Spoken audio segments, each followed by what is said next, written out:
Titrasi permanganometri adalah suatu proses reaksi redoks dengan kalium permanganat sebagai larutan standar. Larutan kalium permanganat dapat digunakan dalam suasana asam, basa, maupun netral. Dalam proses titrasi permanganometri ini tidak dilakukan penambahan indikator. Hal ini dikarenakan larutan KMnO4 yang digunakan sebagai larutan standar sudah digunakan juga sebagai indikator atau nama lainnya autoindikator.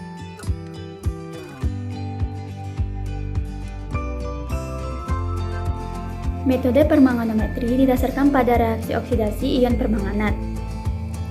Prinsip titrasi permanganometri yaitu sampel dapat dioksidasi dengan kalium permanganat dalam suasana asam dengan pemanasan.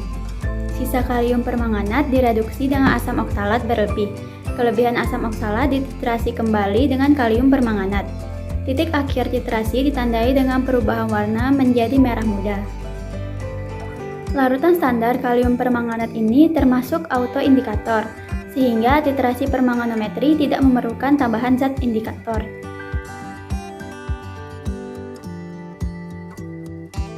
Alat-alat yang dibutuhkan dalam percobaan ini yaitu magnetic stirrer, pipet tetes, Erlenmeyer, gelas ukur, beker gelas, statif dan klem, serta buret.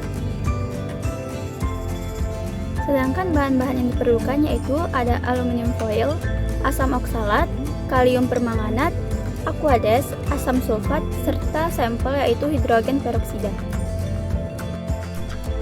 Cara kerja pada penetapan kadar H2O2 itu yang pertama dibuat larutan standar sekunder kalium permanganat 0,1 N. Pembuatan ini dilakukan dengan cara kalium permanganat dilarutkan dalam 1 liter aquades, lalu dipanaskan selama 15-20 menit, disaring dalam botol bersih sehingga bebas lemak dan ditutup. Selanjutnya, dilakukan pembuatan larutan standar primer asam oksalat 0,1 N. Asam oksalat dilarutkan dalam 1 liter aquades dalam labu ukur, lalu dikocok homogen. Selanjutnya, dibuat pembakuan.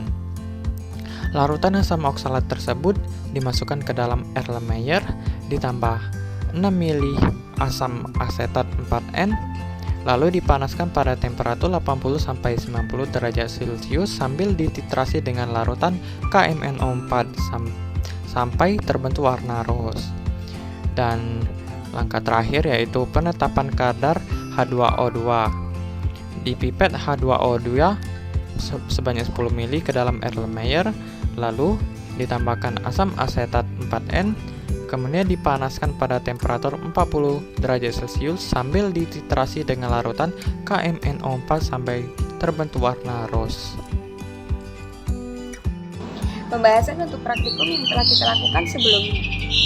Setelah dilakukan pembakuan larutan yang semula berwarna ungu berubah menjadi bening. Kemudian dilakukan penetapan kadar H2O2. Larutan H2O2 ditambahkan H2SO4, kemudian dipanaskan pada suhu 40 derajat Celcius sembari dititrasi dengan larutan kalium permanganat. Titik akhir ditandai dengan terbentuknya warna rose. Fungsi dari penambahan asam sulfat ini untuk memberikan suasana asam. Hal ini dilakukan karena pengamatan titik akhir akan lebih mudah dilakukan bila dalam suasana asam, serta larutan H2O2 ini tidak membentuk produk dan tidak mengganggu titrat. Kemudian, pada metode titrasi permanganat ini kita tidak menggunakan indikator karena ion permanganat sendiri menghasilkan warna yang cukup jelas. Titrasi permanganometri ini sering disebut memiliki autoindikator karena kalium permanganat yang digunakan dapat berubah warna tergantung jenis reaksinya. Ini akan lebih memudahkan kita dalam proses titrasi. Saya rasa sekian, terima kasih.